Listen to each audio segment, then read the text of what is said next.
We're going to be looking at actually the fish house, and I'm here doing some cleaning of the fish house and some of the aquariums that really need it. It's sort of the daily process.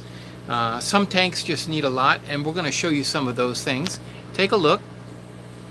What we're looking at here is down in our lower level, we have a barrage of pairs of discus. And just to give you an idea of what is required in order to clean these tanks, this is after it's been cleaned. It's amazing that it looks so dirty, but these fish have been really creating havoc. And I don't know why, but we're going to keep trying to clean it every day and trying to get them to the point where they are going to have a crystal clean tank. They're just about ready to be moved out of this 20-gallon into a bigger tank. Next to them is a group of these are reds. Now these came from a pair. It's hold on a second. This pair is down below. Let's take a look at the pair. It's a beautiful pair, really. The male is unrelated to the female. The female has pigeon blood, as you can see, the peppering. And she came from Bob Wilson line of fish. And then this one is the male, and he's from a completely different line. He is not related to her in any way, shape, or form, but he's a beautiful fish, very red. So this pair, as you can see, produced this batch of beautiful fish.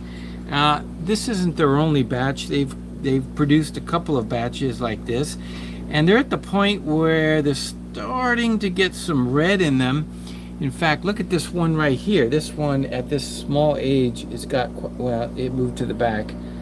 As you can see, there's a lot of red in that one. But this is this tank's a little nicer looking. I don't know if they think I'm going to feed them or something, but anyways. And then these are a little younger. These are slightly younger. These are also out of the same pair, but this was these are actually these are about 6 weeks younger. Same pair. Yeah, producing. So at this size, they just show yellow. But then now they're starting to show red, as you can see here, bits of red, and they'll get really dark red as they get older. To give you a tour of these tanks we have been using to raise some fry, but eventually they'll be just pairs. Over here there's a pair of turquoise discus. We're anxious to see them if they can produce something a little nicer. They're a nice pair. And over here we do have some eggs. These were laid, I think these were laid just yesterday or last night. They are, most of them turning white. Whereas this pair, which is a very productive pair, you can see from all the dates of fry. This is a pair of, I would say, red cover. They're more like on the wild side. The coloration, they're more like wild discus, but they do produce a number, and they did lay this week. In fact, the day before yesterday. These should start hatching anytime, and there's some fungus eggs. And if anybody knows how well they can produce eggs without fungusing, please let me know. Now, here's a great surprise. pH 5.7, and that's down below. 5.7, the meter is here. And we're looking at these also laid last night. Now, these are not related to one another. That's also a Bob Wilson male. And the female, the red cover, is actually a unrelated fish from a different choice. And as you can see, laid a small batch. I call that a small batch because typically discus can lay twice that many eggs if they were feeling like it. And we'll see how well these do. These just laid. So, I mean, probably, what was it, last night or today?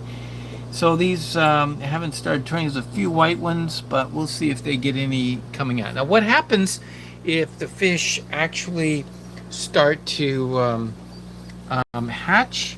And here we have a case of a pair. These are these beautiful red ones. And these discus now have fry that are free swimming. And it's a very good size. Now, this is not the first batch we've gotten from this pair. This pair is doing very well. If you recall, we used to have showing you some a nice tank of 6 different red discus, but they were, you know, kind of on the yellowish side when they were younger, and they've grown up and they've picked up a lot of orange and red in their coloration. But here's one pair that's doing very well, and this pair is got free swimming fry. So it looks like a great batch that's going to be good. That will be our upcoming fry. So, oh, you don't like me right there, don't you? Okay, so that gives you an idea of the discus. We do have some other pairs that are not laying yet. There is some young ones over here as well. But let's take a look around. What I really wanted to show you was, well, before I do that, I'm going to show you, here are our keepers for future. This came from a pair that we don't have anymore, but as you can see, a tank full of orange discus. Just looks awesome. And these are over 1 year old, I believe. Let me see. Yeah, they're, yeah, definitely from March and April of last year. So this is what happens when they look like they're 18.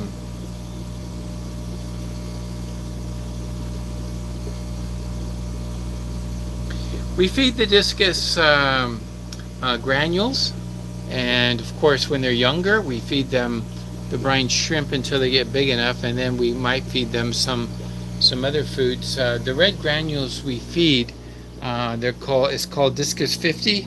Let me see if I can show you what exactly it looks like. Oh, that's flakes. That's not right. It says Discus D50 in this container, but it's not. Let me see if I can try this. We use these Tetra containers because they're very useful. This one's empty. Okay, let's try this one. Not much left in there either. Let me see. Here we go. This will show you. This is Discus D50. And Discus D50 you can get from different places, but it looks like this. It's very similar to a granule. This is a granule that you might find if you were actually ordering the Tetra granules. They're not much different. They're just this one here, for example, Tetra color granules. This is, I used to feed these, and that's how I got these containers, Tetra color granule. And then this is a different brand, but they're called D50, and that's what we feed the adults pretty much. Okay, well, that is with the discus. I think there are some discus over here. Yeah, there's a few discus in this one that haven't made it up yet. Some of them are a little old. This male here is very old. We feel he's old. He tried a number of times, but hardly fertilized anything. So this one's a wild one, and we have not been able to breed from this one and get anything out of it. We believe it's a male. We believe they're both males. So tonight I wanted to share with you something about the, I would say, the difficulties of using sponge filters. This is a tank of rams, and it's kind of mixed from different batches, but we have, this particular tank has gold rams, German blue rams, black rams, and they're just mixed up. So you can see the German blues don't have much color yet. They're the one of the ones that, I mean, they really take a long time to color up in comparison to the others, because the gold ones are already gold, right? There's one. I like this gold ram because it's got nice orange face. It's got a lot of color in its nose, and those are gold rams that are very attractive. Now these are black rams, and if anybody's wondering, this is about where this is how we sell them. They look like this. They almost have like silver bodies, but don't be alarmed the fact that they kind of don't look dark black. Here's one that's darkening up. As they get older, they'll get jet black, and as they get full size, wow, you have no idea how black they are. They're just totally black. So that's how they are. Now let me show you this one. This tank also has a lot of gold rams, but the lighting is a little different. The gold rams really pop on this one. So this tank has quite a few rams. We're selling rams fervently right now, and it's the time of year when we have plenty. And as you can see just from these tanks, these are holding pens. We'll be picking out the largest ones to sell as they go. Oh, here's black rams. This one we've sorted. They're just black rams. Yeah, these guys are now available. We have them on the website aquarium.biz, and they are now in stock. And so I do see one. Here's one with an issue, genetic issue or something. That one won't make it. We won't be selling that one to you, but if you're interested in the black rams, this is what they're sort of like sub-adult. They're juvenile still, they're growing and young, and you can have these with our package. We sell them by individuals, which is much more expensive, but if you want to get some in groups, you can get 10, you can get 20, or even 100. We would be able to supply you with that.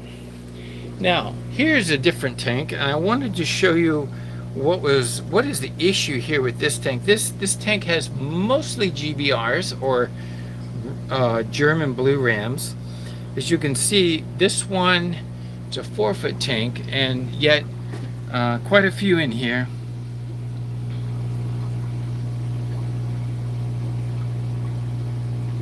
These beauties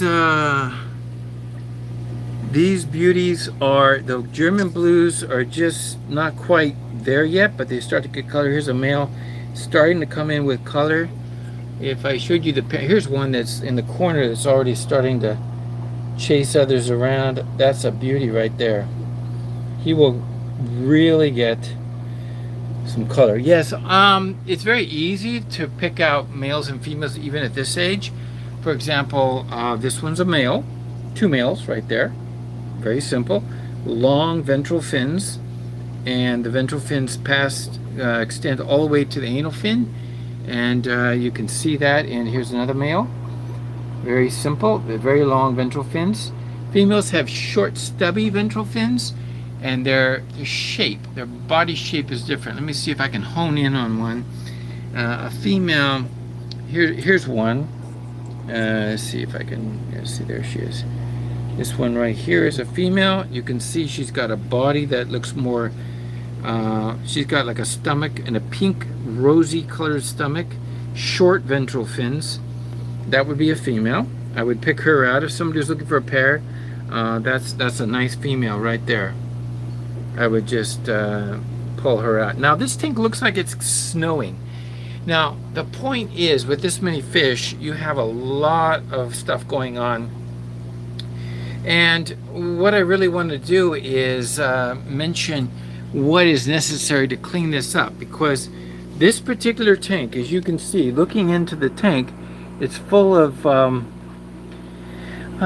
what can I say? A lot of mess, a lot of muck, and the muck was worse than this over here just a day or two ago.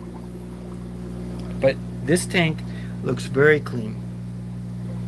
So in the case of sexing black rams, the best way to do it is look for body shape. Like for example, there's a female right there. Body shape tells me female all the way. And let's look for a male, one that's an obvious male. Here's one. His behavior is he's smaller than the one we were just looking at, but he is kind of vicious, but you'll notice the body shape. He doesn't have the round tummy. He's actually a good example of a male. Here's a male. Also, look at the way the long ventral fins. So the shape says a lot right there. And these fish do have a little bronzing, or shall we say reddish, maroon reddish color in the fins, and that might retain a little bit when they're an adult, but these will blacken up very, very black and become midnight or black night rams. So that's something to think about. So this tank also was very mucky a few days ago, but what I did was, you have to clean these large sponge filters. Look at the sponge filter, and you can see that this one's rather clean in comparison. Now let's take a look. If you're looking at that, let's take a look at the one that's kind of mucky. You can see the difference. Now you can see it. Like, you look at that, and there's a male ram right there in the way. Two males kind of sparring. But look at the muck, and you can see it's not going into the filter. It seems to be starting to collect on the outside of the filter. That tells me right away, even with good flow, that this is needing to be squeezed out. It needs to be cleaned.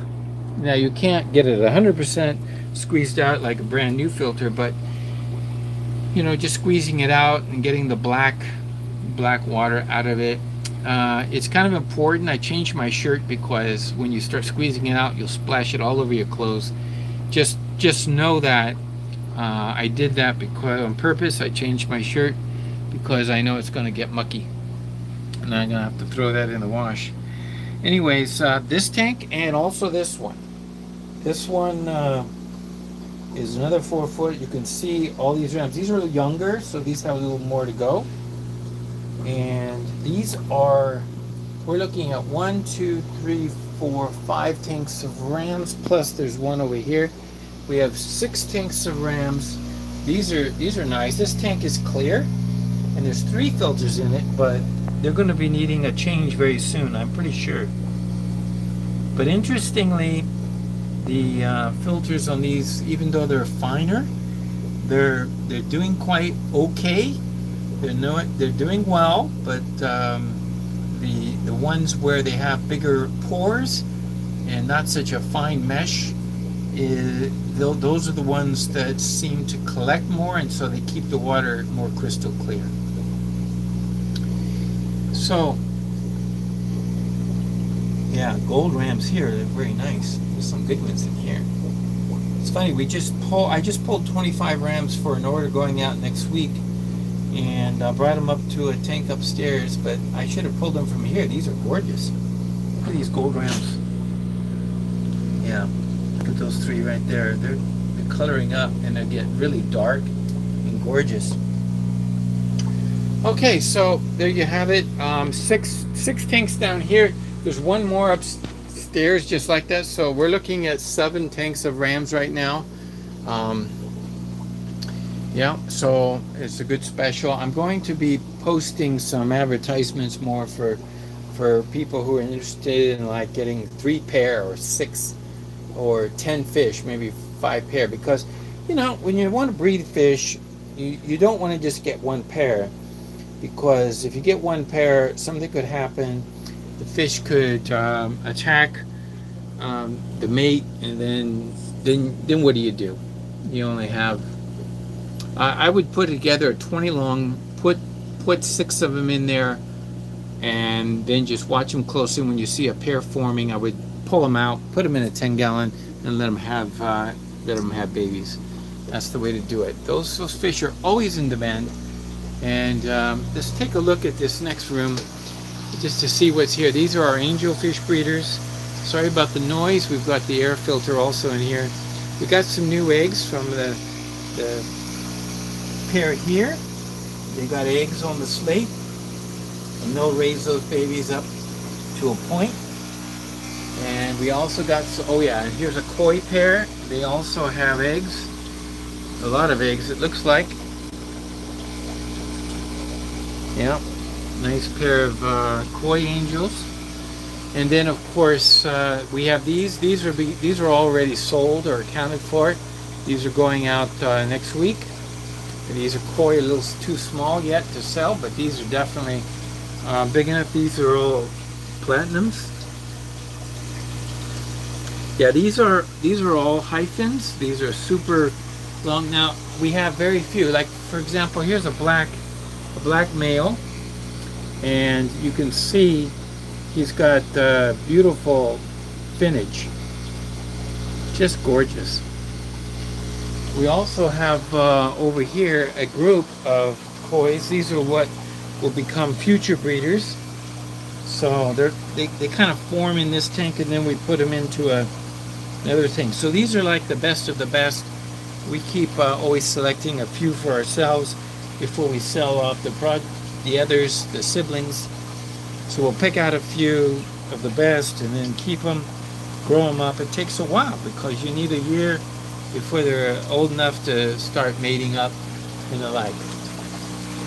And then over here of course we've got the same thing going, but these are the platinums.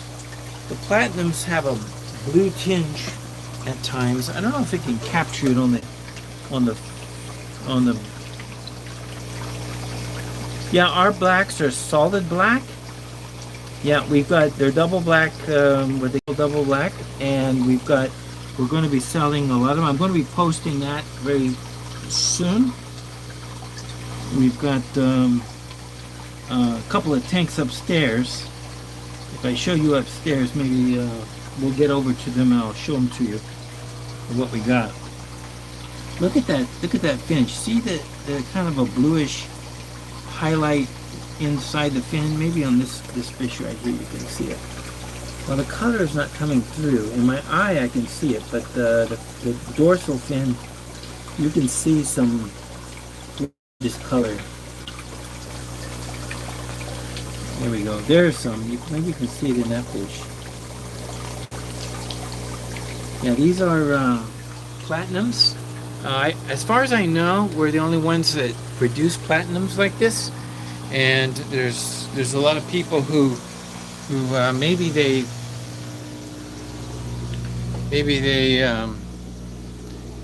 have different angels and the like. But let's go upstairs. I'll show you the black. We're going to go upstairs to a couple of tanks where we're selling out of, and these are black angels, and these are the size that we sell. These are going to be on the website I think tonight or tomorrow, because I don't think we have had blacks before for sale, but now we do.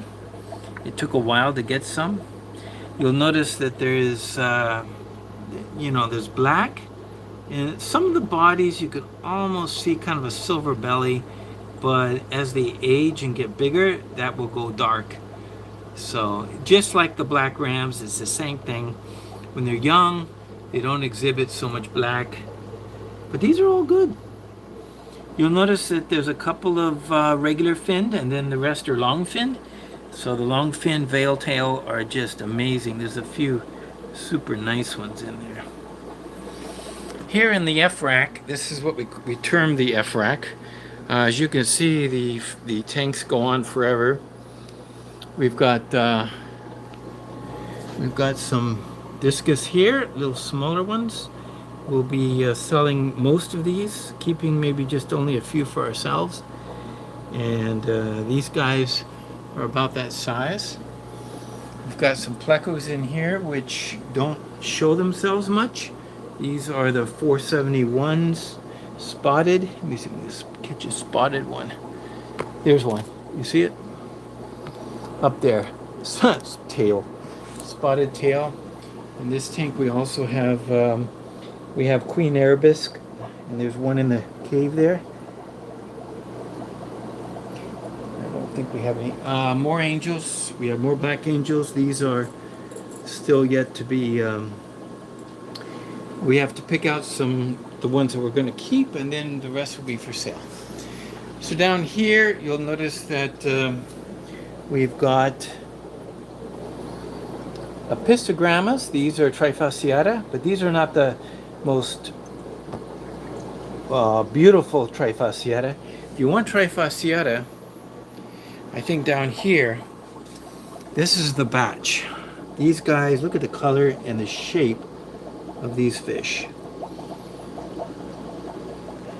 These guys are perfect for selling at this size. They already have their colors. The blue hue is starting to come in with the males, you see that? And then the females, when they're in breeding condition, they'll get yellow with a stripe. Of course, they're called trifasciata for a reason. If you know, here's a male, for example. Let's take a look at him. See the bar across the dorsal. See the bar, not bar, these are lines across the dorsal, one across the body, lateral line, and then there's one that extends from there's a third, let's see where I can see it easily. It goes from the gill all the way to the belly. There's a thin line. So there's a third line. That's what we call trifasciata. Tiny rams coming up. Not much to talk about there. And let's see, we've got more apistogrammas. Here is the triple reds. These color up very early. These are nice fish. These are gorgeous fish. The males will get kind of a bluish body. These are the Agassizii. Okay. We also have coming up very soon. These are the ones that are really sought after. They are the McMasteri red-shouldered gold. So they're the gold morph. You see the males have a lot of color in their front part of the body, and even the females are quite nice looking when they have color. These are mostly males up at the front. Females tend to, like there's one back there. She went behind the filter. We also have some young. These are almost ready for sale. These are the Panduros, Pistogramma Panduro.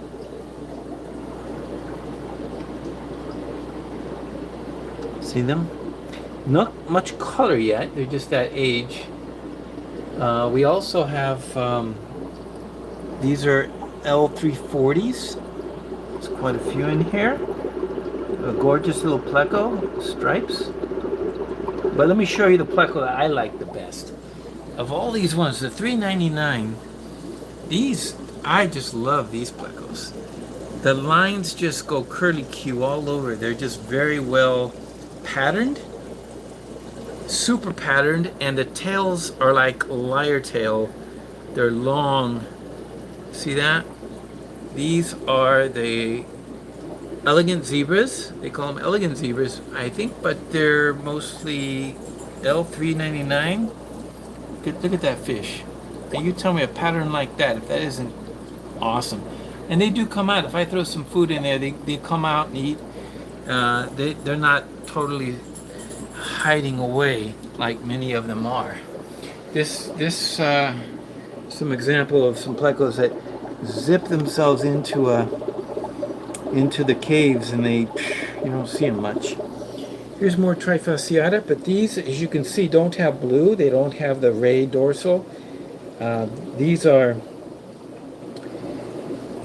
also trifasciata, but they are a little younger. Okay, so we've kind of hit the highlights there along this rack here. I wanted to show you some of the more interesting fish. We've got electric blue rams, which are young, not quite breeding age yet. Here are some more of the Pistogramma red-shouldered gold. These are coming right up to the front glass. Quite an attractive fish, really. It's not a goldfish. This is a histogramma. These are the gold rams I pulled out. Not quite as nice as that one I saw in the tank at the end there, but I picked these out. These are ready for sale. These will go out next week. 25 of them in this tank all ready to go. I'll look these over very carefully. If I see any with deformities, I'll replace it. And let's see. Oh, we have some specialty rams. I call these designer rams because if you take a good look, they're quite interesting. We've got rams here with the cross between a black ram and a electric blue. And they're quite nice. These are nice rams. These are young ones. They're not breeding age. They're not breeding quite yet. So, but we do have these available. And here's another tank of the, that is Hongsloi, male Hongsloi with the red belly and yellow. And then they're mixed here with more of the red-shouldered gold. Now, I'll show you something that's not for sale, but you'll get an idea of how nice these look. Take a look at these fish. These are rams that are not for sale, but they're very attractive. If I can get them in focus. There we go.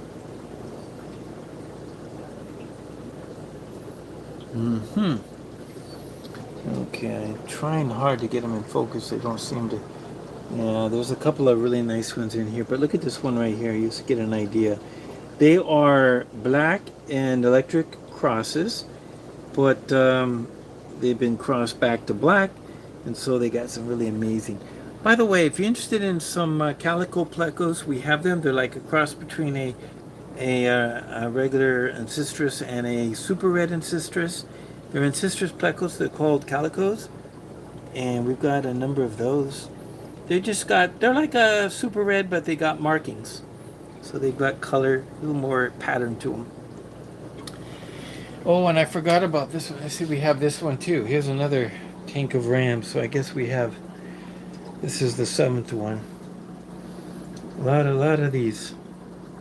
And those gold rams are gorgeous. Yeah, we'll have to get those moved.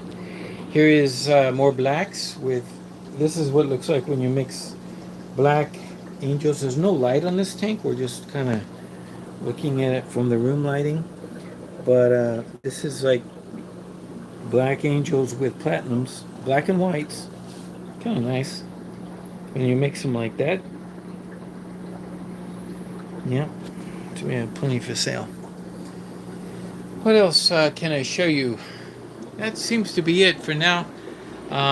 We do have tanks like this. This one has a few discus we're growing up. This is some blue turquoise discus, and they're with, actually, these are not your normal angelfish. These are Dantum angelfish. Dantums have kind of a pointy nose, and they have more stiff ventral fins, and there is a little blue cast to them. I think they're also known to be very popular. So there you go. I hope you enjoyed that quick tour, and we're looking at the fish house tonight because I'm here late on a Friday night, so I just thought I would check out with that. I didn't talk about this rack. Let me show you some of the other things. We do have, these are Inca 50, or there's another name for them too. Just don't mind that Agassizi in there, but these are young Inca 50s, which have amazing shape to them, but at the same time, not just shape, but they have some coloration that looks very similar to other Pandoras. What is the name of? Well, we call them Inca 50s. There's a more common, more modern name. We have some super red plecos. There we go. There's one. And down below, guess what we have here? A few of these Lucipinus. Some of you were chatting about Lucipinus a moment ago. If yours die, I find that hard to believe they're such a hardy fish. But what kills them 100% of the time, or shall we say 90% of the time, is low pH. So if the pH crashes in the tank, they won't survive.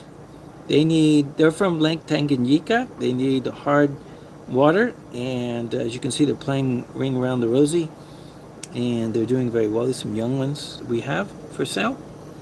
And then also in this tank, believe it or not, we put the Ancestris. Let me see if I can zoom in on this one. This is really neat. Look at the pattern on that fish. Right there, you can see it.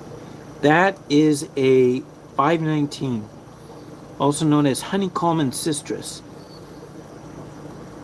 And the parents look gorgeous too. So we've got a number of honeycomb ancestris here that we're growing out. We'll have some for sale at one point, I'm sure. We even have some cories. There's cories in this tank.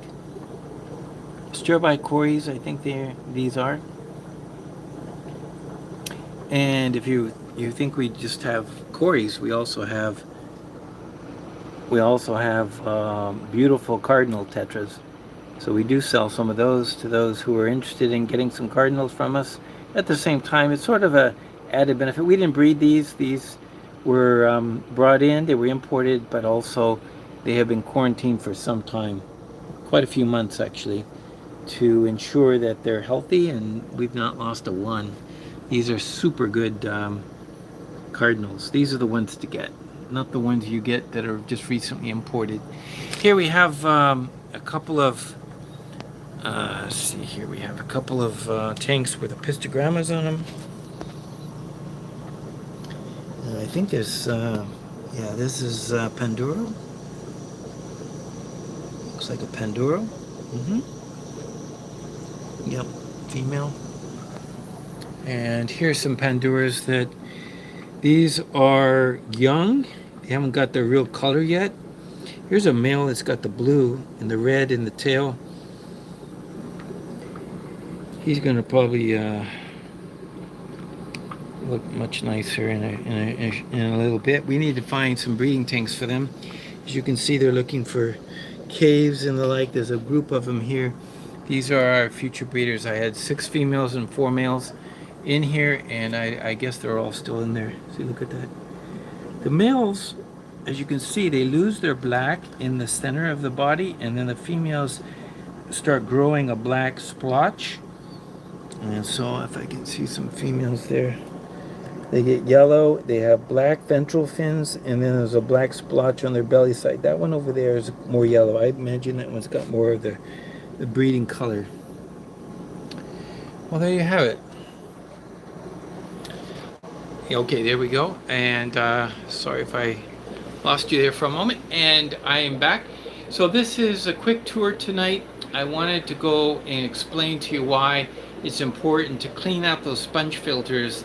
Sponge filters are great, but you just can't leave them to go, you know, just be on their own. Sponge filters need to be cleaned and rinsed out.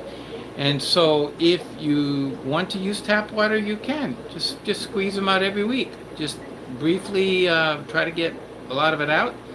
And you won't get it all anyway, but I haven't found that regular tap water is an issue, so you can just go ahead and clean that way the sponge filter, and it seems to work just fine and maintain the conditions of the bio load as needed. So any questions? Let's see, there was a few people who were commenting back and forth. Here's your chance now. It's the question and answer time.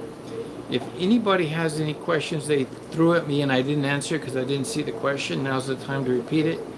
Do you have a question for me tonight? It was kind of a late night over at the fish house, so I'm going to have to hand over back to our regular regular room and do some work there. I don't see any questions. If anybody or the moderator says they have something, well, let me know. So tonight, it was nice being with you, just to be able to chit chat about the different fish we have here at the fish room. I really am amazed at all the racks we have here in the F rack. There is some tanks that we need to replace. We need to get those out of here and replace those with 15 gallons. As you can see, the 15 gallons fits from the front to the back of the rack, and it works perfect. It's not too tall like a 20 gallon. A 15 gallon is the same footprint as a 20 tall, but it is shorter, and so that's the key thing right there. We do have a tank. I don't know if we'll ever find a place for it. It's actually a frag tank. It is amazing. It's 3 foot wide and short. Would make a good pleco tank, I would think, also. But we just need to get that tank in a place where we could access it easy. Actually, it's not so bad just right there, huh? Because it looks like there's plenty of space. Just need to use a ladder to get up there. Step stool. And let's see what else. I like the 15 gallons. We've got in this section 4 and then 3, so there's 7. And so we could have 14 on that rack. And then over here, where we have some bigger tanks, this is a 25 gallon square. These are 20 talls, 1, 2, 3, 4. And they could be used for a breeder pair of discus or angels, and that's maybe not what we're going to end up using them for, but more likely to grow out some fish that are for sale, because fish on this floor are actually fish. Most of them are going to be fish that are going to be sold, and this rack here is going to be converted. All these 5 gallons are going to be coming out, and we're going to replace those with 10 gallons. And so it'll be more like what you see over there, where we have a place to hold fish for getting them ready to go out the door. And and by the way, that's the door right there. So the door, going out the door, the closest to the door right here. So this is the 10 gallons, and if we replace these 5 gallons will go upstairs into a breeding rack for pistogrammas and other dwarf cichlids such as rams, all of our rams. This is an interesting fish. We only have one left, I think, at L280. It's a dwarf pleco. It's very small, doesn't get much bigger than this. I don't know if I can actually, I don't know if I can get it to come out, but let's see if we can find it. It's not there. Oh, there it is. It's in there. There's the tail. We need to get a few more of these. They're hard to find, very hard to source, and that's why we only have the one, but maybe one day we can get some more, and fortunately we can do something better. Sound microphone, I only have the phone right here, the actual camera phone, and I think I showed you all this, yeah. And the same thing on this side. We have 10 gallons up above, but below we'll replace those 5 with 4 10 gallons instead of 5 gallons. It'll be a better arrangement. These tanks with these fish get cleaned constantly, and every day they get a water change if we can. Look at the red on that hungsloi. Got some really real beauties in there. Look at that one. Right there in the center of your screen. That fish right there I like. They get a lot of color.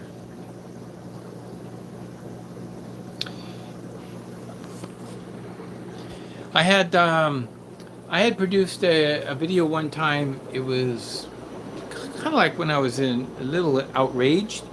I was outraged in the fact that there were people who would just sell maybe just males of a certain species. And I thought, well, that's very unscrupulous. And I didn't like that fact. You know, it's like, that's not very nice. But what I have found is that under certain conditions, there's not much you can do. In the case of our Hongsloi, pistogrammas, we're getting like 95% males. And that's very high. And just maybe a few females.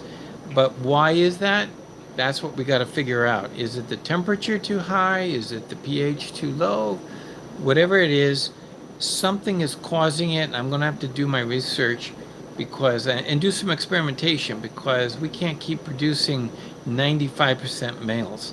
And you know, you try to sell fish and they're like, oh, you only have males. People think that it's because we're keeping back fish. We're not. It's not that. You know, I kind of have a whole change of opinion, because sometimes it's not a matter of specifically trying to sell only one sex. It is specifically a problem when you breed fish and you breed 100 fish and you only get 5 females. It's like that's very hard to go with. Yeah, so you know, drop the temperature. I'm going to try that. But on the other hand, you know, you get to a point where I don't know if the temperature is going to matter, but I do have some tanks that are in the lower part of the fish room at the FishEZ nursery, and what we can do is we're going to try to set those this winter, because it'll be cooler, and I'm going to try to keep them closer to 74 degrees Fahrenheit and as opposed to 80. And I want to try to breed these fish and see if we can't get a better ratio.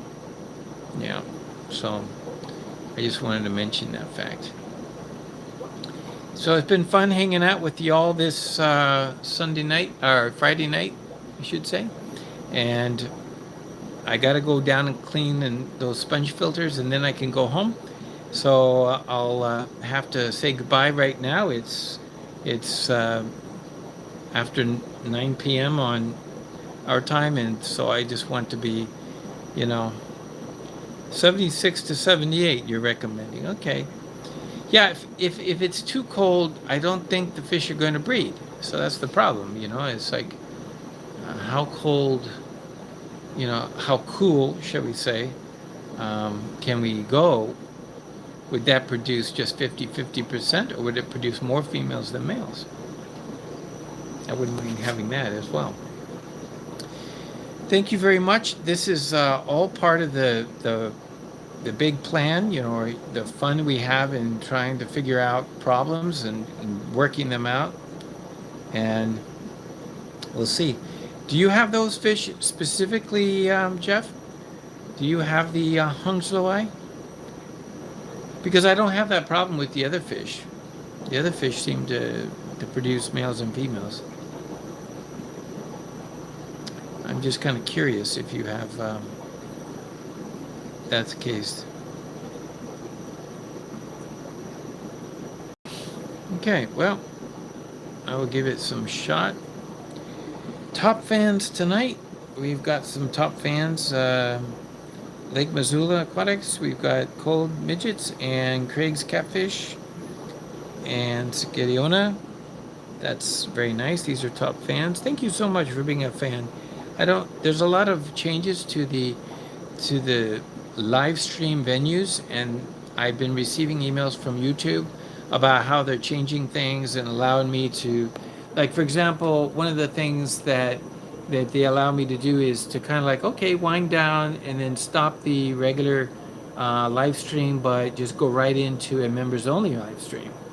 And I don't know how to do that yet, but I don't know if I would even want to, but that's the concept. They have different things. Okay, so we've been live streaming, and if there's something you want to do more or keep talking, then you know, you can be a member.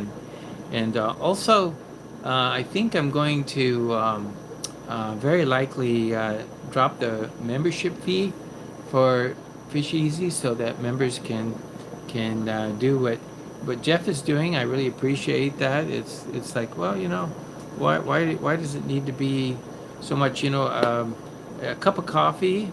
I mean, really, my membership fee is not more than a cup of coffee per month, right? I mean, if you want to buy me a cup of coffee, then that's about what it amounts to. But it doesn't have to be a Starbucks.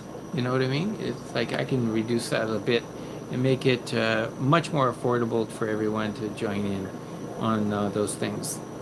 Anyways, it's just something I'm thinking about. I don't know how to play out, but we'll see. And the new changes and the features, we'll try to get into them and see what we can do about them.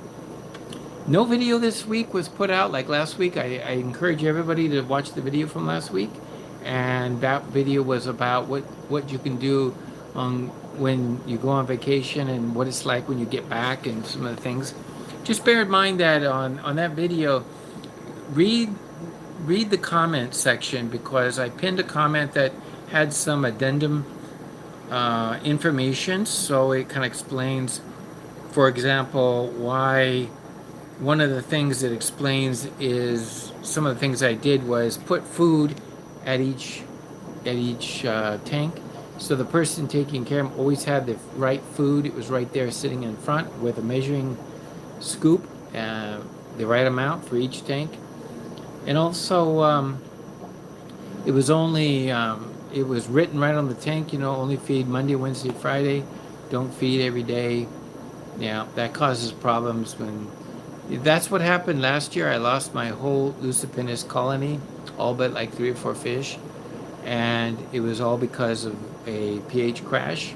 The fish were just being fed too much, and actually, it crashed the tank, and I wasn't there to fix it, so that's part of the problem. So anyway, there's those notes, and don't forget, if you go back and watch the video from last week and give me the thumbs up and everything like you are tonight, thank you so much. I see a few of you have done the thumbs up for this video, and I hope to always have good videos, something of interest, something to show you, and something to talk about.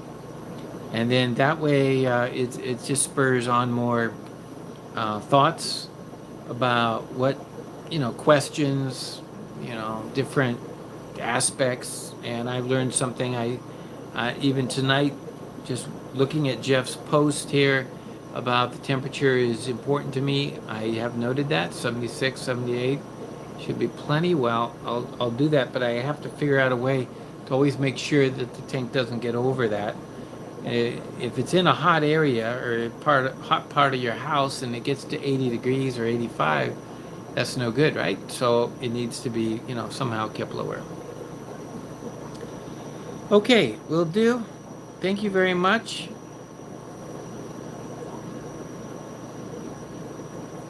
Okay, Jeff, I'll do that.